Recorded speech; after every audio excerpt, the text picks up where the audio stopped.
আসসালামু আলাইকুম, সবাই কেমন আছেন? আশা করি ভালো আছেন। আলহামদুলিল্লাহ আমি ভালো আছি। আমি আজকে আসলাম মালয়েশিয়ার কলিং বেল সম্পর্কে কিছু কথা বলবো। অনুরোধ রইল পুরো ভিডিওটাই দেখার জন্য, তাহলে বিস্তারিত বুঝতে পারবেন। সর্বপ্রথম হলো এক ভাই কমেন্টে লিখেছে, ভাই মালয়েশিয়ার পাম বাগানের কাজে যাওয়ার পরে দালাল বলছে ভিসা লাগিয়ে পাসপোর্ট হাতে দিয়ে দেব, আমি অন্য কোম্পানিতে যেয়ে কাজ করব আমার ইচ্ছা স্বাধীন মতো।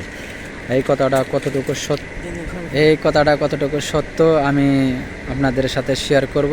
এবং কি আরেক ভাই লিখেছে, ভাই মালয়েশিয়ার পাম বাগানের কাজের ধরন ও সুযোগ সুবিধা বেতন কীরকম। আর এই ভাই ওকে ওকে এই ভাই একসাথে আমরা কাজ করি, আলাদা একটা কোম্পানি, তবে খুব ভালো লোক। তার দেশের বাড়ি নেপাল, খুব ভালো একজন ফ্রেন্ড আমার আমার বড় ভাই। তবে আসছে এই জায়গায়, তাই আপনাদের সাথে একটু শেয়ার করলাম। তবে কেউ মাইন্ডে নেবেন না, খুব ভালো লোক সে। তবে যাই হোক ভাই, সর্বপ্রথম কথা হলো, এরপর এক ভাই লিখেছে মালয়েশিয়ার পাম বাগানের বেতন সুযোগ সুবিধা কাজের ধরন কীরকম যদি একটু ভাঙ্গা বলতেন। তবে ভাই অনুরোধ রইল পুরো ভিডিও দেখার জন্য, সব কিছুই বিস্তারিত বলবো এই ভিডিওর মধ্যে। সর্বপ্রথম কথা হলো, মালয়েশিয়াতে আপনি পাম বাগানের কাজে আসার পরে যে আপনার দালাল বলছে, ভাই আপনাকে আপনার পাসপোর্টে ভিসা লাগিয়ে আপনার হাতে বই দিয়ে দেবো, আপনি অন্য কোনো কোম্পানিতে বা আপনার ইচ্ছা মতো যা কাজ করবেন। তবে এটা কখনোই সম্ভব না। কারণ মালয়েশিয়া পাম বাগানের খাদে যে সকল কর্মী 16টা সোর্স কান্ট্রি থেকে আনবো বা আসবেন যারাই, আপনারা বই কখনোই হাতে পাইবেন না। আসার পরে হয়তো বই রাইখা যায় আপনারা কোম্পানি থেকে বাইকে যাইতে পারবেন, এবং কি সেটাকে অবৈধ বলে।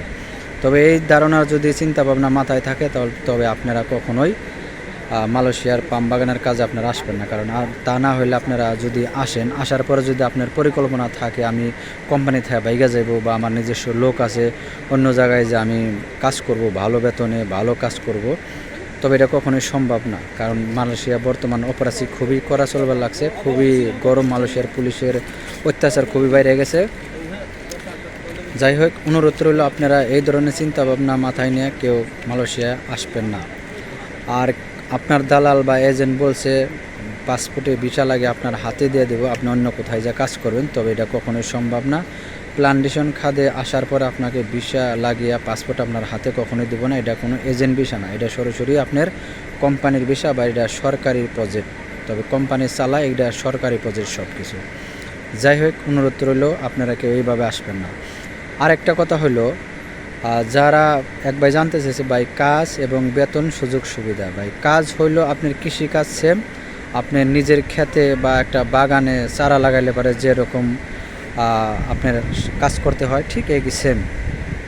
গাছের ফল কাটা, ডাগ্গা কাটা, এরপরে নিচের আগাছা পরিষ্কার করা, গাছের গুঁড়ে আপনার সার দেওয়া, সময় মতো পানি দেওয়া লাগে না, তবে আপনার সার দেওয়া লাগে, আগাছা পরিষ্কার করানো লাগে, যেমন ঘাস হয় ছোটো ছোটো ওগুলা পরিষ্কার করা লাগে। এরপরে নতুন চারা নতুন বাগানে লাগানো লাগে। এখানে একটু কষ্টের কাজ, যারা কষ্ট করতে পারেন, পরিশ্রম করতে পারেন, তারাই শুধু আসবেন এই ধরনের কাজে।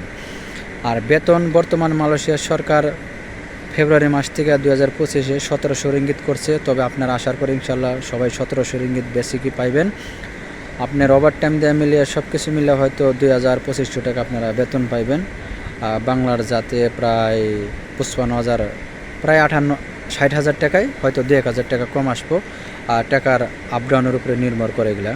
সময়তে 28 টাকা হয়, সময়তে দেখা যায় 27 টাকা 50 পয়সা, এবং কি 28 টাকা 50 পয়সা, এরকম আপডাউন করে। তবে ওইটার টাকার উপরে নির্ভর করে আর কি আপনি কত টাকা বেতন পাইবেন ওই সময়। তবে আপনি কম নর্মালও যদি এসে বেতন পান, 50,000 টাকা আপনি বেতন পাইবেন, আর খাইয়া দেওয়া 45-40 হাজার টাকা পাঠাইতে পারবেন। ওকে ভাই, তবে যাই হোক, এই নিয়ে ছিল আজকের এই ভিডিওতে বিস্তারিত। আশা করি আপনার কমেন্টের উত্তর পেয়ে গেছেন। এরপরে যদি আপনাদের জানার কোনো প্রয়োজন হয় অবশ্যই কমেন্ট করবেন, আমি কমেন্টের উত্তর দেওয়ার চেষ্টা করব। সবাই ভালো থাকবেন, সুস্থ থাকবেন, দেখা হবে না কোনো নতুন ভিডিওতে। আল্লাহ হাফেজ। আর আমার প্রবাস টিভিটার সাথে থাকবেন, সবাই চ্যানেলটারে সাবস্ক্রাইব করে দেবেন, পাশে থাকা বেল আইকন অন করে রাখবেন।